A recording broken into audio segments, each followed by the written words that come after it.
Salut les amis, j'espère que tout le monde va bien. On se retrouve aujourd'hui pour une nouvelle vidéo. On va démarrer avec l'anniversaire du défenseur international allemand Antonio Rüdiger qui fête ses 32 ans aujourd'hui. On lui souhaite évidemment un très joyeux anniversaire.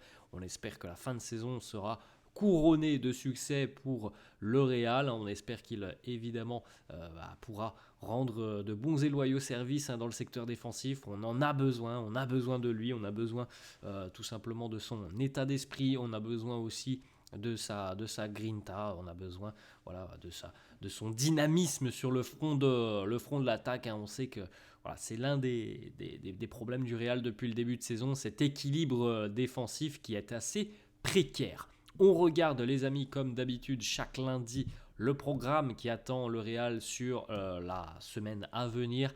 Ligue des Champions dès demain, le fameux derby de Madrid face à l'Atlético. Demain donc au Bernabéu à 21h, match importantissime. Le retour aura lieu dans une semaine. Autre affiche, ça sera ce week-end en Liga. On va regarder le classement de Liga dans quelques instants. C'est assez compliqué pour le Real déjà depuis quelques semaines. Ça sera dimanche à 16h15. Les merengues recevront de nouveau au Bernabéu. Pas forcément un match très simple. On sait que le Rayo est une équipe, alors en général plutôt à domicile. C'est une équipe assez difficile à manœuvrer à domicile. Voilà, là, cette fois-ci, le Rayo donc sera en visite au Bernabéu ce week-end. Ce sera dimanche à 16h15. On peut regarder un petit peu les amis, les unes comme d'habitude des quotidiens madrilènes. Le quotidien AS qui titre Duelo de Contrastes, le duel de contraste entre les deux entraîneurs que sont Carlo Ancelotti et l'Atlético Madrid. On a des éléments bien différents de chaque côté, des idées bien différentes de chaque côté, et on sait que ça sera un match très compliqué. La double confrontation sera très compliquée. On peut enchaîner les amis avec la une de Marca. Envillo pour Valverde, c'est encore une fois la grosse incertitude, le point d'interrogation, le gros point d'interrogation même, parce que je trouve que c'est une donnée très importante de ce match aller demain, la présence ou non de Fede Valverde, donc Envillo. On est en haleine, voilà. On attend maintenant une réponse peut-être de Carlo en conf de presse tout à l'heure pour savoir si Fede peut être utilisé demain. Voilà, je trouve, comme je l'ai dit, franchement, je trouve que c'est un élément très important, Fede, dans le 11, et c'est quelque chose qui peut changer aussi un petit peu le visage de l'équipe qui sera alignée demain. D'avoir Fede ou non, ça peut avoir un impact. On a plusieurs infos, les amis, sur Fede Valverde, justement. Alors, premièrement, ça, c'est la photo qu'a relayée le Real hier sur son site officiel sur les réseaux sociaux. Donc, une photo de Fede qui a l'air de courir lors de l'entraînement. À noter qu'il n'a pas participé à la séance avec le groupe. Donc, c'était peut-être là un exercice en extérieur pour Fede, mais il n'a pas participé à la séance d'entraînement hier. Il n'a pas été en mesure de s'entraîner avec le reste du groupe. Il y a toujours ces problèmes au niveau des adducteurs pour Fede. De ce qu'il se dit dans la presse espagnole, on en saura plus aujourd'hui, c'est normal. Demain, c'est match, donc on va savoir aujourd'hui, certainement en fin d'après-midi, si Fede peut être disponible, s'il peut être utilisé demain en tant que titulaire, parce que évidemment, tout le débat qu'il y a autour de Fede depuis quelques jours, c'est pas de savoir s'il pourra jouer à la 70e. Ce qui nous intéresse, c'est de savoir s'il peut démarrer cette rencontre. Et les amis, force est de constater que visiblement, il y a quand même une gêne pour Fede. Alors, est-ce que l'on va prendre un risque du côté du Real ? Alors, on aura peut-être les réponses de Carlo en conférence de presse un petit peu plus tard dans l'après-midi. Selon la Copé, c'est la Copé, après il y a plusieurs médias qui annoncent quand même que le Real serait prêt à prendre le risque d'utiliser Fede demain. Selon la Copé, on devrait quand même utiliser Fede en tant que titulaire. Alors maintenant, moi, comme je le dis encore, les amis, c'est la conférence de presse de Carlo qui, à mon avis, nous donnera un élément de réponse beaucoup plus concret. À noter quand même, les amis, que c'est quand même assez particulier de voir Fede Valverde blessé. C'est quelque chose de très très rare. La dernière fois que Fede avait été touché par un pépin physique, c'était il y a 2 ans et 3 mois. Donc c'est dire si c'est un joueur quand même qui est costaud tout simplement, qui physiquement ne se blesse quasiment jamais. Il enchaîne les matchs à haute intensité, parce que c'est un joueur qui ne se cache pas, Fede, c'est quelqu'un qui y va, qui donne tout ce qu'il a. Donc le voir blessé, c'est évidemment un bémol pour le Real, et c'est aussi quelque chose de particulier parce que on n'a pas l'habitude de voir l'Uruguayen être touché. Autre information, voilà, cette gêne au niveau des adducteurs pour Fede, elle inquiète quand même, du côté du Real, mais le plan, c'est de le faire démarrer tout de même cette rencontre face à l'Atlético, même s'il y a un risque. Alors, on verra, les amis, ce qui se passera cet après-midi, on verra ce qui se passera demain. Si le risque est pris, espérons sincèrement qu'on n'aura pas un problème qui pourrait s'aggraver. C'est tout ce qu'il faut souhaiter maintenant à Fede Valverde. Petite information, les amis, donc sur la préparation de cette rencontre face à l'Atlético demain, la veille de match comme d'habitude. On a la conf de presse de Carlo cet après-midi à 16h15. Carlo qui sera accompagné d'un joueur, en l'occurrence ça sera Vinicius qui sera en conférence de presse cet après-midi, et à 17h évidemment dernière session d'entraînement au Bernabéu, et puis un petit peu plus tard ce soir, aux alentours de 20h je crois, ou 19h30, ça sera l'Atlético qui s'entraînera du côté du Bernabéu. On fait un petit point, les amis, une petite parenthèse Liga. Voici le classement du championnat, donc à 12 journées maintenant de la fin du championnat, donc il reste encore 36 points à prendre, 36 points à distribuer. Le Barça est en tête avec 57 points. L'Atlético deuxième 56, le Real troisième 54. Tout va très vite dans ce championnat. Ça a été quand même assez fou là jusqu'au 3 mars.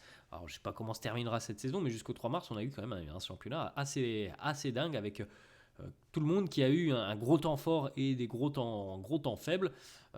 C'est au tour du Real d'être dans le dur. Donc le Real évidemment à 3 points maintenant du Barça, n'a plus du tout son destin en main pour terminer peut-être champion, même si les merengues venaient à terminer sur un 12/12. On va pas se mentir, les amis, ce qui semble assez peu probable quand on voit l'état actuel du Real. Alors je souhaite qu'on termine avec 12 victoires en championnat. Sincèrement, j'ai un petit peu de mal à y croire. Même en terminant sur un 12/12, le Real pourrait potentiellement ne pas être champion, parce que les merengues ont 3 points de retard par exemple à l'heure actuelle. Il faut noter quand même qu'il y aura évidemment un affrontement lors du Classico, et que dans 15 jours, je crois que c'est juste avant la trêve, on a aussi un Atlético-Barça qui peut être important potentiellement pour le Real. Bon, d'ici là, il faut prendre des points aussi côté merengue, parce que c'est bien de parler des autres, mais à l'heure actuelle, ce qui est plutôt inquiétant, c'est plutôt le Real qui nous inquiète. Donc voilà, on se concentrera sur les autres lorsque le Real fera tout son possible pour prendre à chaque fois les 3 points, ce qui semble à l'heure actuelle assez compliqué. Petite stat, les amis, la méforme du Real à l'extérieur en Liga cette saison. C'est aussi là que le Real est en train de, pour le moment, perdre ce titre de champion. À l'extérieur, le Real n'a pris que 23 points sur 42. C'est pas terrible pour une équipe du standard du Real. 14 matchs, 6 victoires, 5 nuls et 3 défaites. Ensuite, les amis, c'est aussi la plus mauvaise saison de Carlo Ancelotti du côté du Real en Liga. Après 26 matchs, jamais Carlo n'avait connu si peu de points. 54 points cette saison, jamais il a connu un tel record. On a déjà eu 56 points il y a 2 ans. Ça avait été une saison évidemment où on n'avait pas terminé champion. Et sinon, en général, c'est 60, voire même plus l'année dernière. Et les amis, l'année dernière, c'était une saison exceptionnelle, on s'en souvient.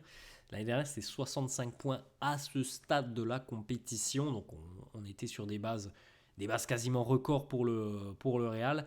Là, c'est 11 points de moins. Ça coûte cher, évidemment. Il faut faire quasiment sans faute jusqu'en fin de saison. Là, il y a eu beaucoup trop d'accros déjà pour le Real. Même en faisant un sans faute, peut-être qu'on ne terminerait pas champion. Donc, il faut, à minima, sur les 12 derniers matchs, je pense sincèrement qu'il faudrait à minima au moins 10 victoires pour le Real.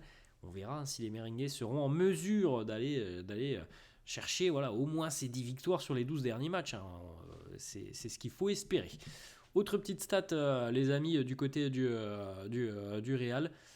Du côté, donc sur les 10 dernières années, les plus mauvaises saisons en termes de points après 26 journées, eh bien, on se retrouve souvent à 54 points. C'est arrivé à plusieurs reprises, dont cette année. Et puis, les meilleures saisons en termes de points sur les 26 premières journées d'un championnat, sur les 10 dernières années, on a eu du 65 points, 62, 60. Donc on est très très loin des standards habituels du Real, surtout des standards d'une équipe qui peut ambitionner le titre. À 54 points, les amis, après 26 journées, en général, tu ne termines pas champion d'Espagne. Comme on l'a dit, voilà, il y a 12 matchs pour nous faire mentir, il y a 12 matchs pour essayer peut-être de prendre 36 points, ce qui serait une très très belle fin de saison si le Real réalise ça. Mais il faut être conscient, les amis, qu'en général, lorsque tu as 54 points après 26 journées, tu ne termines pas champion d'Espagne. Le retour au boulot hier pour les joueurs après la défaite face au Betis. On voit les joueurs donc lors de cette séance d'entraînement assez allégée quand même. C'était après match, le lendemain de match, toujours un petit peu allégé. Petite information, les amis, on revient sur la Ligue des Champions par rapport aux cartons jaunes qui seront remis à zéro après les quarts de finale. Donc il y a encore du temps avant, déjà il faut se qualifier, et il y a encore du temps avant d'être en quart de finale. Le Real pourrait perdre potentiellement Rudiger, Modric, Camavinga, Tchouaméni, Hendrick et Carlo Ancelotti pour le match retour face à l'Atlético si demain ils reçoivent un carton jaune. Donc ce sont tous les joueurs dans la liste qui sont sous le coup d'une suspension. Les stats aussi, les amis, le passif entre le Real et l'Atlético en LDC est quand même assez en faveur du Real. Il n'y a pas trop de doute là-dessus. 9 matchs entre les deux équipes en Ligue des Champions, on parle bien les amis. 6 victoires, dont 2 en finale pour le Real. 1 match nul, 2 défaites. 2017 et 1959, 14 buts inscrits pour les Merengues, 7 buts encaissés. Et 3 clean sheets quand même pour le Real. Donc il y a un ascendant, surtout en Ligue des Champions pour le Real par rapport à l'Atlético. Petite information de Relevo, Raúl Asensio devrait démarrer la rencontre face à l'Atlético demain.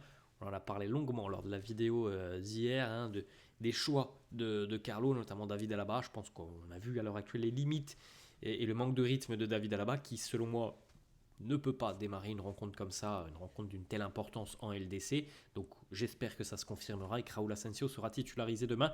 Et on en a déjà parlé aussi, on a évoqué le dossier Fede Valverde. On aura certainement des réponses lors de la conf de presse de Carlo tout à l'heure à 16h. Autre petite déclat, celle de Vinicius. Après le match face au Betis, il nous dit un très mauvais match pour tout le monde. C'est comme ça.